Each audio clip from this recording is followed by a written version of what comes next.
আলামিনের দরবারে শুকরিয়া আদায় করি যে মহান রব্বুল আলামিন আজকের পবিত্র জুমার দিনে আমাদেরকে আল্লাহর হুকুম জুমার নামাজ আদায় করার জন্য আগে আগে মসজিদে আসার বসার কিছু কথা বলার এবং শোনার তৌফিক দান করেছেন। এজন্য রব্বে কাবার দরবারে কালিমাতুশ শুকুর আদায় করি আলহামদুলিল্লাহ। ইবাদত করতে হবে কার? একমাত্র আল্লাহর। এই ইবাদত কোন পর্যন্ত সময় করবে? আল্লাহ পাক রব্বুল আলামিন বলেন, হাত্তা ইয়াতিয়াকাল ইয়াকিন, মৃত্যু আসা পর্যন্ত আল্লাহ তাআলার গোলামি করতে হবে। আল্লাহ তাআলার ইবাদতের মধ্যে বান্দাকে কাটাইতে হবে। আল্লাহ তাআলা বান্দাকে সৃষ্টি করছেনই শুধু তার ইবাদতের জন্য। আল্লাহ পাক রব্বুল আলামিন সূরা জারিয়াতের ভিতরে বলেন, আমি মানুষ এবং জিন জাতিকে সৃষ্টি করেছি শুধুই আমার ইবাদতের জন্য। খলাকাল জিন্না ওয়াল ইনসা ইল্লা লিয়াবুদুন, আমি মানুষ এবং জিন জাতিকে সৃষ্টি করেছি ইবাদতের জন্য, তারা আমার গোলামি করবে এই উদ্দেশ্যে আমি সৃষ্টি করেছি। কিন্তু দুনিয়ার মানুষ দুনিয়াতে আসার পরে তার আসল মাকসাদকে ভুলে আল্লাহ তাআলার গোলামিকে ছেড়ে দিয়ে তারা অন্য সব দুনিয়ার অন্য সমস্ত কাজ কামের মধ্যে কি হয়ে গেছে? ব্যস্ত হয়ে গেছে। কিন্তু যখন একটা মানুষ দুনিয়া থেকে বিদায় নিয়ে চলে যায়, এরপর থেকে আবার তার এই কথা স্মরণ হয় যে হায় আফসোস, কি করে আসলাম, দুনিয়াতে কি করলাম। তখন শত আফসোস করেও মানুষের কোনো ফায়দা হবে না, কোনো লাভ হবে না, ঠিক কিনা? এজন্য দুনিয়ার প্রতিটা মুহূর্ত, হায়াতের জিন্দেগির প্রতিটা সময়কে কাজে লাগানো, এটা হচ্ছে বুদ্ধিমানের কাজ। যে প্রতিটা মুহূর্তকে কি করা? কাজে লাগানো, এটা হচ্ছে বুদ্ধিমানের কাজ। আল্লাহ পাক রব্বুল আলামিন দুনিয়াতে অনেক সৃষ্টি মাখলুক তৈরি করেছেন। ওই সমস্ত মাখলুকের জন্য আল্লাহ তাআলা বলেন নাই তোমাদেরকে আমি শুধু ইবাদতের জন্য সৃষ্টি করেছি। আল্লাহ তাআলা অসংখ্য মাখলুককে সৃষ্টি করেছেন, পশু পাখি জীব জানোয়ার, এভাবে গাছপালা তরুলতা থেকে শুরু করে জমিনের নিচে অনেক প্রাণী আছে যেগুলো মাটির ভিতরে বসবাস করে, আছে না নাই? সাপ বিচ্ছু কীট পতঙ্গ পোকামাকড়, এগুলো মাটির ভিতরে বসবাস করে না? এরকম মাখলুকও আছে। শুধু তাই না, পানির ভিতরে বসবাস করে এরকম মাখলুকও তো আছে, না নাই? পানির মধ্যেই বসবাস করে, ওদের জিন্দেগিটাই পানির মধ্যে চলাফেরা। পানির মধ্যে মানুষ যদি ডুইবা থাকে তাহলে মৃত্যুবরণ করবে। কতক্ষণ ডুইবা থাকতে পারবেন? 1 মিনিট, 2 মিনিট, কয়েক সেকেন্ড। অথচ ওই পানির ভিতরে বসবাস করার উপযোগী করে কিছু মাখলুককে আল্লাহ তাআলা সৃষ্টি করছেন। তারা তাদের ওইখানেই ঘুম, ওইখানেই খাওয়া, ওইখানেই চলাফেরা, ওইখানেই সংসার, ওইখানেই তাদের সব কিছু, ঠিক কিনা? তো এইরকম ওই পানির মধ্যে কত অসংখ্য আল্লাহ তাআলার সৃষ্টি আছে। এত বড় বড় সাপ আছে যেগুলো এক একটা মানুষকে, আমাদের মতো এক একটা মানুষকে সে এক ফুতে গিলে ফেলতে পারবে, হা করলেই তার পেটের ভিতরে চলে যাবে। যেমন ইউনুস আলাইহিস সালামের ঘটনা আসছে, ইউনুস আলাইহিস সালামকে মাছ গিলে ফেলছিলেন। আমরাও বিভিন্ন সময় দেখতে পাই যে সমুদ্রের মধ্যে কত বড় বড় মাছ, কত বড় বড় বিভিন্ন প্রাণী, এগুলোর বসবাস কোথায়? পানির মধ্যে। এগুলোকে বলেন নাই আল্লাহ তাআলা তোমাদেরকে আমি সৃষ্টি করছি শুধুই আমার ইবাদতের জন্য। আল্লাহ তাআলা মাটির মধ্যে কিছু প্রাণী সৃষ্টি করছেন যেগুলো মাটির ভিতরে। আমরা মাটির ভিতরে ঢুকতে গেলে কত কষ্ট না? অথচ ছোট ছোট পিঁপড়া নাম আল্লাহ তাআলা সূরা নাজিল করে দিয়েছিলেন পিঁপড়ার নামে। এই পিঁপড়া কি করে? মাটির ভিতরে তারা নিজেরাই বাসা বানায় নেয়, ঠিক কিনা? সেখানে বসবাস করে। সুলাইমান আলাইহিস সালাম যখন তিনি সফর করতেছিলেন, পিঁপড়াদের ঘটনা আসছে ওই সূরা নামলের ভিতরে, যে তারা বলতেছিল পিঁপড়াদের মধ্যেও রাজা থাকে, নেতৃস্থানীয় যে লিডার থাকে, সে আদেশ করতেছিল, এই তোমরা সবাই গর্তের ভিতরে ঢুকে পড়ো। যদি গর্তের ভিতরে না ঢুকো তাহলে সুলাইমান আলাইহিস সালামের যে বাহিনী নিয়ে আসতেছে, এই বাহিনীর এই ঘোড়ার পায়ের চাপায় পড়ে তোমরা মৃত্যুবরণ করবা। তো সুলাইমান আলাইহিস সালাম আল্লাহ তাআলা তাকে পুরা দুনিয়ার রাজত্ব দিয়েছিলেন। পুরা দুনিয়ার রাজত্ব 4 জনকে দিয়েছিলেন। এর মধ্যে 2 জন মুসলমান, 2 জন হচ্ছে কাফের। 2 জন মুসলমান যারা ছিলেন তারা ছিলেন আল্লাহর অনুগত বান্দা। এর মধ্যে একজন হচ্ছেন সুলাইমান আলাইহিস সালাম। এই সুলাইমান আলাইহিস সালাম তিনি কি করছেন? পিঁপড়ার ভাষাও বুঝতেন। আল্লাহ তাআলা সমস্ত মাখলুকের ভাষা তাকে বোঝার ক্ষমতা দিয়েছিলেন।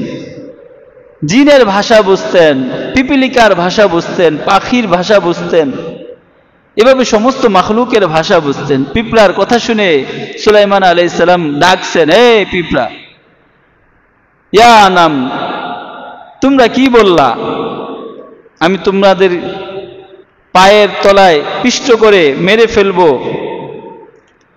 তো তখন বলছেন যে আমরা তো বুঝি নাই, আমরা তো সচরাচর দেখি মানুষ এইভাবে কি করে, মানুষের পায়ের তলায় পড়ে মৃত্যুবরণ করে।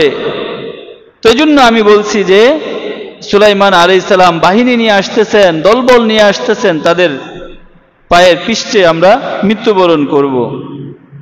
তো সুলাইমান আলাইহিস সালাম সমস্ত মাখলুকের ভাষা বুঝতেন। তো এই পিঁপড়া সামান্য সৃষ্টি আল্লাহ তাআলার, সে কি করে? মাটির নিচে বসবাস করে, ঠিক কিনা? ঘর বানায়, বাসা বানায়। এরকম মাটির নিচে অসংখ্য সৃষ্টি আছে আল্লাহ তাআলার। কীট পতঙ্গ আছে, বিভিন্ন সাপ বিচ্ছু আছে, পোকামাকড় আছে।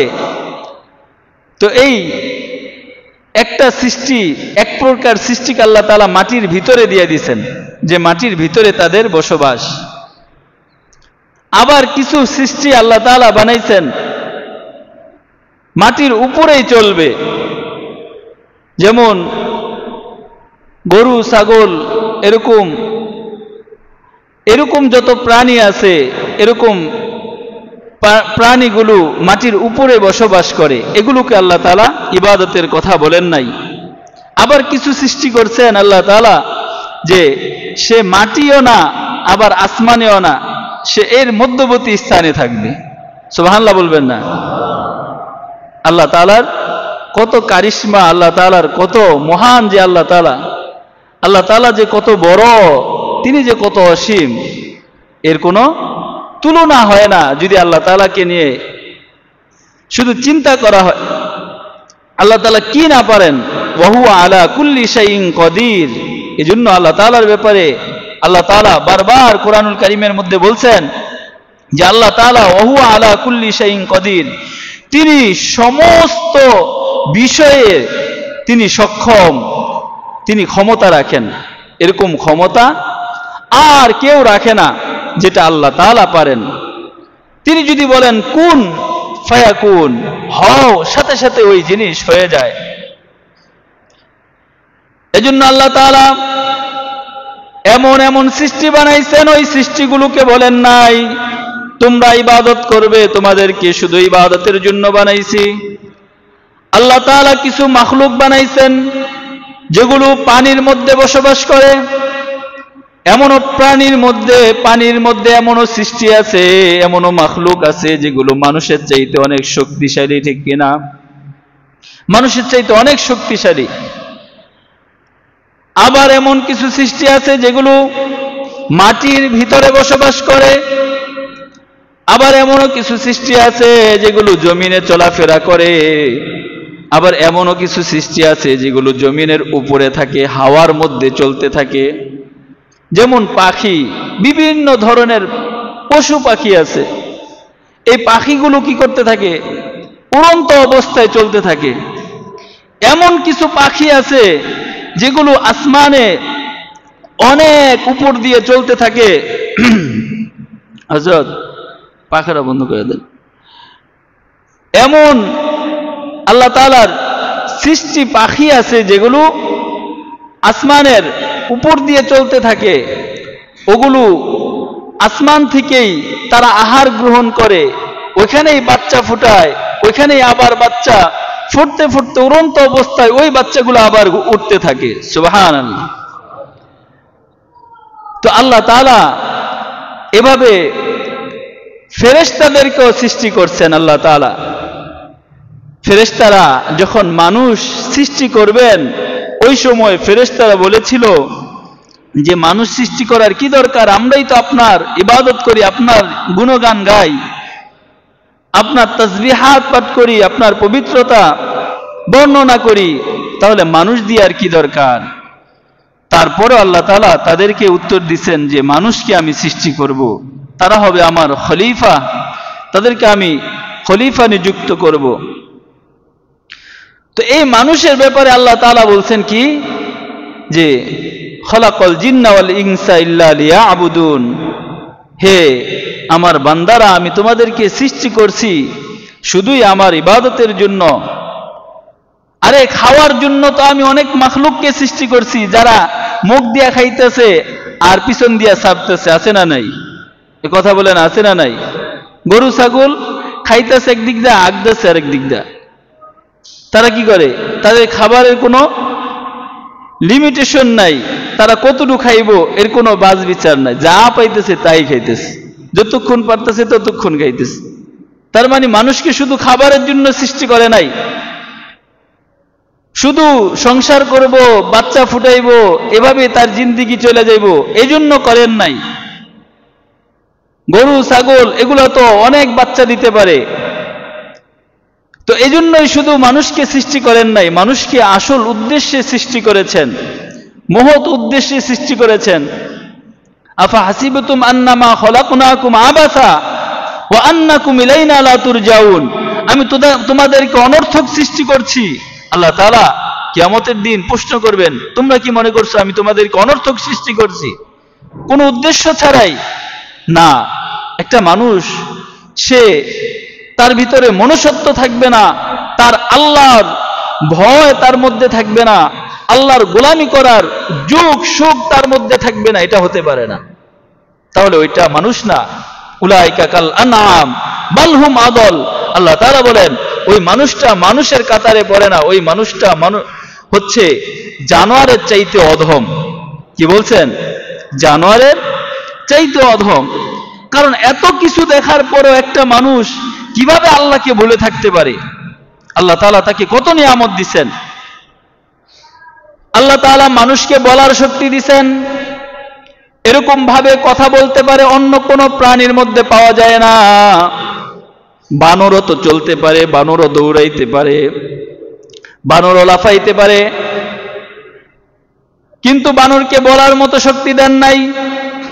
আবার দেখবেন বর্তমান সময়ের কিছু নাস্তিক মার্কা বিজ্ঞানীরা বলবো বানর থেকেই তো মানুষ হয়েছে, ঠিক কিনা? তারা কি বলবো?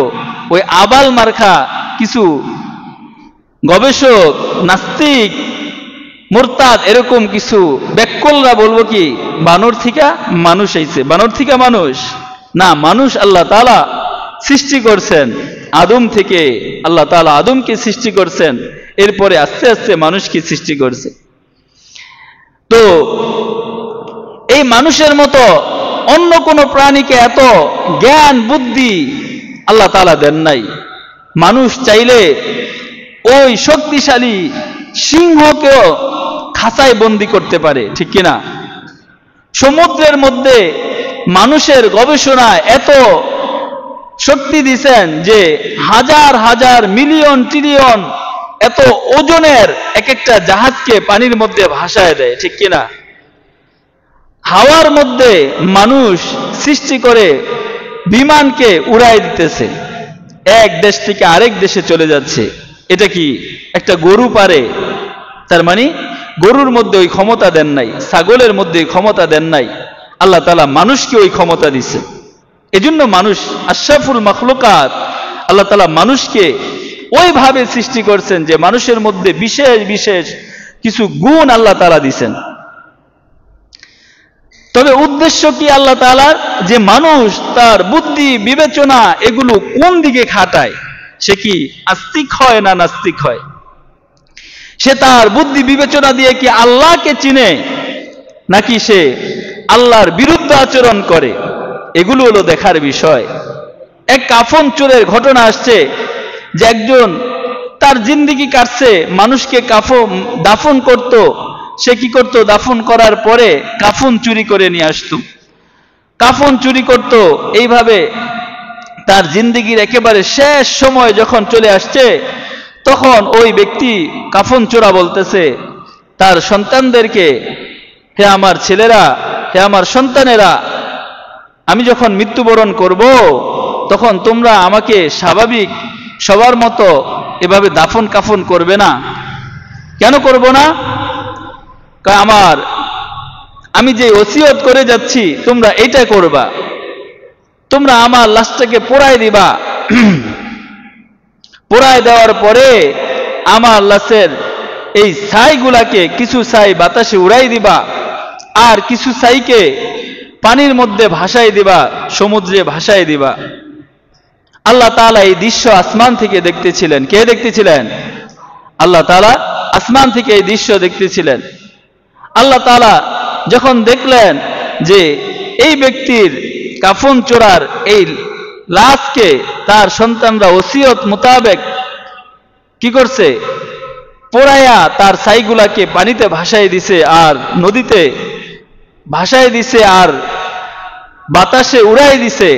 এই দৃশ্য দেখে আল্লাহ তাআলা, ওই যে আল্লাহ তাআলা ওয়াহু আলা কুল্লি শাইইন কদির, আল্লাহ তাআলা যে সমস্ত বিষয়ে ক্ষমতাবান, আল্লাহ তাআলা যে শক্তি রাখেন, আমাদেরকে আল্লাহ তাআলা মানে নাই জিনিস থেকে সৃষ্টি করেছেন। আবার একটা সময় আসবে যে ওই মাটির মধ্যে আমাদেরকে শোয়াই দেয়া হবে, মাটির মধ্যে মিশে যাবে। এজন্যই ওই মাটিতে যখন প্রত্যেকটা বান্দাকে দাফন করা হয় তখন দোয়া পড়ি, আমরা একটা দোয়া পড়ি। কি দোয়া পড়ি? মিনহা খলাকনাকুম ওয়া ফিহা নুঈদুকুম ওয়া মিনহা নুখরিজুকুম তারাতান উখরা। মিনহা খলাকনাকুম, তোমাকে এই মাটি থেকেই সৃষ্টি করা হয়েছে, এই মাটি থেকেই তোমাকে বের করে আনা হয়েছে। মিনহা খলাকনাকুম ওয়া ফিহা নুঈদুকুম, আজকে তোমাকে এই মাটির মধ্যে আবার পুনরায় ফিরায় দেওয়া হচ্ছে। এই মাটি তোমার সাথে কেমন আচরণ করবে? এই মাটির মধ্যে যদি তুমি ভালো আমল করে যাও তাহলে তোমার সাথে ভালো আমল করবে। এই মাটি তোমাকে সংরক্ষণে রাখবে। মাটি ঘোষণা করতে থাকে, ইয়া আবদাল্লাহ, আজকে তোমার ভয় নাই, লা তাহজান, আজকে তোমার ভয় নাই। আলাল আরদি, তুমি আমার উপরে ছিলা, আমার পিঠের উপরে ছিলা, ওই সময় তুমি খারাপ কাজ করো নাই, গুনার কাজ করো নাই, মানুষের উপর জুলুম নির্যাতন করো নাই। এজন্য আজকে তুমি ফি বাতনি, তুমি আজকে আমার পেটের মধ্যে চলে এসেছো, আজকে তোমার সাথে আমি কোনো খারাপ আচরণ করব না। ওই মাটি কি করতে থাকে? ওই বান্দাকে বলতে থাকে, আজকে তোমার সাথে আমি কোনো খারাপ আচরণ করব না, আজকে তোমার উপর কোনো জুলুম করব না। দেখবেন মাটির এত পাওয়ার, এত শক্তি। একটা লোহা রাখবেন মাটির নিচে, দেখবেন কয়দিন পরে লোহাটা জম ধরতে ধরতে অর্ধেক হয়ে গেছে, ঠিক কিনা? তাহলে লোহা কি শক্তিশালী জিনিস না? এটাকে ভাঙা যায় না, এটাকে বাঁকানো যায় না, কিন্তু মাটি এত শক্তিশালী, লোহাকে খেয়ে ফেলে। আমরা যে মানুষগুলোকে কবরে রাখি, ওই মানুষগুলোকে দেখবেন 6 মাস, 1 বছর, 2 বছর পরে ওই কবর যখন আবার পুনরায় খোঁড়া হয়, কবরকে ভাঙা হয়, তখন দেখা যায় ওই কবরের ভিতরে লাশটা নাই। এই লাশটা কোথায় গেল? মাটি খেয়ে ফেলছে, তার গোস্ত হাড্ডি আলাদা, তার ওই চিহ্নগুলো খুঁজে পাওয়া যায় না, হয়তো দু একটা হাড্ডি পড়ে আছে এরকম দেখা যায়। কিন্তু মাটির ভিতরে এত শক্তি দিছেন, ওই মাটি বলতে থাকে আজকে তুমি আমার ভিতরে আসছো, আজকে তোমার ভয় নাই, আজকে তোমার সাথে আমি উত্তম আচরণ করব। তুমি যেইভাবে জমিনে চলছো, ভালো মানুষ ছিলা, তুমি ভালো আচরণ করছো, তুমি গুনার কাজ করো নাই, আল্লাহর নাফরমানির মধ্যে লিপ্ত হও নাই, আজকে তোমার সাথে আমি মাটি কতটা ভালো আচরণ করতে পারি এই দৃশ্য তুমি দেখবে। তো এই জন্য আর যখন নাকি বৎকারকে ওই কবরে রাখা হয়, তখন ওই মাটি বলতে থাকে যে আজকে তুমি দেখবে আমার কতটা ভয়ঙ্কর শাস্তি আমি দিতে পারি। তখন হাদিসের মধ্যে আসছে ওই কবরটা দুই দিক থেকে মাটি এমন ভাবে চাপ দেয় যে এক পাঁজরের হাড় আরেক পাঁজরে ঢুকে যায়, এবং ওই কবরের মধ্যে মাটি তার সাথে এইভাবে শাস্তি দিতে থাকে। সাপ বিচ্ছু ওই কবরের মধ্যে ছেড়ে দেওয়া হয়, আগুনের কুণ্ডলি জ্বালায় দেওয়া হয়, জাহান্নাম থেকে জানলা খুলে দেওয়া হয়, ওই ব্যক্তির কবরের মধ্যে শাস্তি শুরু হয়ে যায়। ওই যে কাফন চোরা, আল্লাহ তাআলা বলছেন, ওই বাতাসকে বলছেন, বাতাস তোমার মধ্যে যে ছাই উড়াই দিছে এই ছাইগুলোকে একসাথে করো। আর পানিকে অর্ডার করছেন, হে পানি তোমার মধ্যে যেই ছাই ভাষায় দিছে এই ছাইগুলোকে একসাথে করে দাও। আল্লাহ তাআলা অর্ডার পেয়ে পানি একসাথে করে দিছে, বাতাস একসাথে করে দিছে। আল্লাহ তাআলা পুনরায় আবার ওই ব্যক্তিকে একত্রিত করে জিজ্ঞাসা করছেন, কি ব্যাপার তুমি এইরকম করলে যে? তখন বলতেছে ওই যে কাফন চোরা তার ভিতরে মৃত্যুর ভয়। তখন ওই ব্যক্তি বলতেছে, আল্লাহ আমি সারা জীবন মানুষের কাফন চুরি করেছি, আমার এই কথা বুঝে এসেছে এর চাইতে নিকৃষ্ট আর কি গুনাহ হইতে পারে। একটা মানুষকে যখন দাফন করা হয়েছে তার কবরের থেকে কাফনটাকে আমি চুরি করে নিয়ে এসেছি, এর চাইতে আর খারাপ কাজ কি হতে পারে? আমার ভয় হয় আমার চাইতে খারাপ মানুষ তো আর দুনিয়াতে নাই, আমার চাইতে এত গুনাহগার পাপী তো আর কেউ নাই। আমার যেন শাস্তি না হয়, আমি যেন পলাইতে পারি, এজন্য আমি এইভাবে পদ্ধতি অবলম্বন করেছি। এটা আপনার বিরুদ্ধাচরণ না, ভয়ের কারণে কি করছেন? তিনি ভয় পাইছেন আল্লাহকে, যে আল্লাহ আমার মৃত্যুর পর আল্লাহ আমার সাথে কেমন আচরণ করবে, এরকম ভয়ের কারণে সে কি করছেন? একটা পদ্ধতি অবলম্বন করছেন। এটা তার মৃত্যুর ভয় ছিল। সে কাফন চোরা হয়েও তার ভিতরে কি ছিল? মৃত্যুর ভয় ছিল। এই যে আল্লাহর জন্য সে ভয় পাইছে, এই ভয়ের কারণে আল্লাহ তাআলা তাকে ক্ষমা করে দিয়েছেন। সুবহানাল্লাহ, আল্লাহ তাআলা তাকে ক্ষমা করে জান্নাত দিয়ে দিয়েছেন। তো আজকে মৃত্যুর ভয় যদি একটা মানুষের মধ্যে থাকতো, তাহলে সে অন্যায় অপরাধ করতে পারতো না, তাহলে সে প্রতিটা মুহূর্তই কি করত? ইবাদতের মধ্যে কাটাইতো। তাহলে তার মানুষের উপর জুলুম নির্যাতন করতে পারতো না, সে গুনার কাজে লিপ্ত হইতে পারতো না, অন্যায় অপরাধ করতে পারতো না। কিন্তু আজকে কি নাই? আমাদের মৃত্যুর ভয় নাই।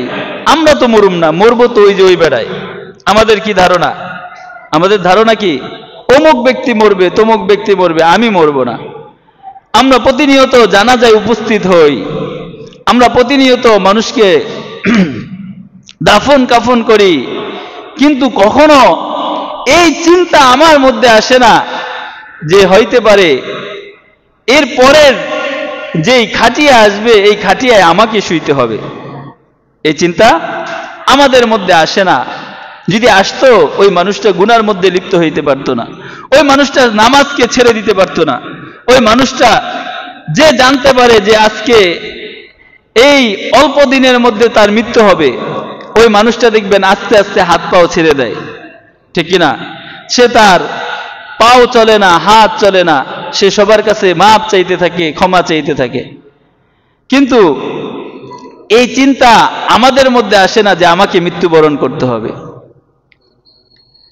এজন্য আল্লাহ পাক রব্বুল আলামিন এই বান্দাদেরকে ইবাদতের জন্য বানাইছেন। কতক্ষণ ইবাদত করবে? হাত্তা ইয়াতিয়াকাল ইয়াকিন। আল্লাহ পাক রব্বুল আলামিন পবিত্র কোরআনুল কারীমের মধ্যে ঘোষণা করে দিলেন, ওয়াবুদ রব্বাকা হাত্তা ইয়াতিয়াকাল ইয়াকিন। হে আমার বান্দারা, তোমাদেরকে আমি সৃষ্টি করেছি শুধুই আমার ইবাদতের জন্য। আজকে দুনিয়ার নাজ নিয়ামত পাওয়ার পরে তুমি আজকে শুধুই দুনিয়া নিয়ে ব্যস্ত, দুনিয়ার স্বপ্ন নিয়ে ব্যস্ত। কিন্তু তোমার জন্য একটা অনন্ত অসীম কাল অপেক্ষা করছে। এই অসীম কালের জন্য তুমি কি করেছ এটাই বিচার করে দেখা হবে, এটাই তোমার জন্য অপেক্ষা করতেছে। আর এটা শুরু হবে মৃত্যু দিয়ে। যে মৃত্যুর প্রস্তুতি নিতে পারে ওই ব্যক্তি সফল হয়ে যায়, তার দুনিয়ার আমলগুলো সুন্দর হয়ে যায়। এজন্য আল্লাহ পাক রব্বুল আলামিন এইভাবে ঘোষণা করে দিলেন, ওয়াবুদ রব্বাকা হাত্তা ইয়াতিয়াকাল ইয়াকিন। তোমরা মৃত্যু পর্যন্ত তোমাদের ইবাদতকে অব্যাহত রাখবে। নাকি শুধু জুমার দিন নামাজ পড়লেই ক্ষমা পেয়ে যাবে, শুধু ঈদের দিন নামাজ পড়লেই ক্ষমা পেয়ে যাবে, শুধু শবে বরাত আর শবে কদরের রাত্রে ইবাদত করলে তোমার মাফ হয়ে যাবে, আর সারা বছর ইবাদত করার কোনো দরকার নাই? ঠিক কিনা? আর কি নাই? আর ইবাদত করার দরকার নেই। কারণ আমাদের কাছে তো মৃত্যু বলে আসবে, ঠিক কিনা? আমাদের কাছে এসে আগে আজরাইল আলাইহিস সালাম আসবে, আমাদের থেকে অনুমতি নেবে, সময় দিবে। আমরা যখন অনুমতি দিব তখন আমাদেরকে কি করবে? জান কবজ করবে, ঠিক কিনা? এরকমই তো। হযরত সুলাইমান আলাইহিস সালামের কাছে মালাকুল মউত আসছেন। ওই সময় সুলাইমান আলাইহিস সালাম মসজিদের কাজ করতেছিলেন, মসজিদ নির্মাণ করতেছিলেন। তখন সুলাইমান আলাইহিস সালাম বলছেন, এখন তো সময় না, আমি তো আল্লাহর ঘর নির্মাণ করতেছি, আর এমন ভাবে ঘর নির্মাণ করতেছি যেটা মানুষ দ্বারা সম্ভব না। জিন জাতি দিয়ে আমি ঘর নির্মাণ করতেছি। জিনরা সমুদ্রের তলদেশ থেকে মূল্যবান দামি দামি পাথর এনে এনে ঘর নির্মাণ করতেছে, মসজিদ নির্মাণ করতেছে। তারপরে ওই সুলাইমান আলাইহিস সালামকে আল্লাহ তাআলা সুযোগ দেন নাই। ইদা জাআ আজালুহুম লা ইস্তাখিরুনা সাআতাও ওয়া লা ইস্তাকদিমুন। যখন সময় এসে গেছে, সুলাইমান আলাইহিস সালামের জান কবজ হয়ে গেছে, সুলাইমান আলাইহিস সালামের জন্য এতটুকু সুযোগ দিয়েছিলেন, যতক্ষণ পর্যন্ত নির্মাণ কাজ শেষ না হবে ততক্ষণ পর্যন্ত আপনি লাঠিতে ভর দিয়ে দাঁড়ায় থাকবেন। লাঠিতে ভর দিয়ে দাঁড়ায় আছে। ফেরেশতারা, এই জিন জাতি যখন সুলাইমান আলাইহিস সালামকে দেখতো, সুলাইমান আলাইহিস সালামের চোখগুলো বড় হয়ে যেত, পশমগুলো খাড়া হয়ে যেত, দাড়ি চুল দাঁড়ায় যাইতো। এই দৃশ্য দেখে মনে হইতো, জিনরা মনে করতো এখনই আমাদেরকে খেয়ে ফেলবে। এজন্য তারা ভয়ে কাজ করত। সুলাইমান আলাইহিস সালাম যা অর্ডার করত তাই করত। কি করত? তাই করত। বাদশাহ এত ক্ষমতা দিছিলেন, পুরা পৃথিবীর রাজত্ব কায়েম করেছেন সুলাইমান আলাইহিস সালাম, বাদশাহ সুলাইমান। এজন্য সুলাইমান বাদশাহ সুলাইমান বলা হয়। যে বাদশাহ সুলাইমান আলাইহিস সালামের এত ক্ষমতা পাওয়ার পরেও ওই মালাকুল মউত যখন এসে পড়েছে, এখনো কাজ বাকি, নিজের কাজ না, আল্লাহর ঘর নির্মাণ করতেছে। ওই অবস্থাতেও আল্লাহ তাআলা কি করেন নাই? হাত্তা ইযা জাআ আজালুহুম লা ইস্তাখিরুনা সাআতাও ওয়া লা ইস্তাকদিমুন। যখন সময় এসে গেছে, এক সেকেন্ডের জন্য দেরি করেন নাই। আল্লাহ তাআলা সাথে সাথে জানটাকে কবজ করে নিয়ে গিয়েছেন। এজন্য মেরে ভাই ও দোস্ত, আমাদেরকে মৃত্যুর প্রস্তুতি নিতে হবে। যে ব্যক্তি মৃত্যুর প্রস্তুতি নিতে পারে, এই ব্যক্তির জন্য কবরের ভয় থাকবে না, জাহান্নামের ভয় থাকবে না। আল্লাহ তাআলা ওই ব্যক্তির জন্য কবরটাকে জান্নাত বানাই দিবেন। ওই ব্যক্তির কবরটাকে আল্লাহ তাআলা জান্নাতের বিছানা বিছাই দিবেন। ওই ব্যক্তির জন্য কবরটাকে আল্লাহ তাআলা জান্নাত থেকে দরজা খুলে দিবেন, জান্নাতের নাজ নিয়ামত সে কবরের মধ্যেই ভোগ করতে থাকবে। ওই কবরটাকে তার জন্য দৃষ্টির সীমানার পর্যন্ত প্রশস্ত করে দিবেন। আর ফেরেশতারা ঘোষণা করবে নামকা নাওমাতিল আরুজ, আজকে তুমি ঘুমাও, এইভাবে ঘুমাও, যেইভাবে একজন নববধূ ঘুমায় সেইভাবে ঘুমাও। এজন্য আল্লাহর কাছে এইভাবে নিজেদেরকে প্রস্তুত করে নিয়ে যাওয়া, যেন আমরা মরার সাথে সাথে জান্নাতের নাজ নিয়ামত কবর থেকে ভোগ করতে পারি। আল্লাহ তাআলা আমাদেরকে এই কথাগুলোর উপর আমল করা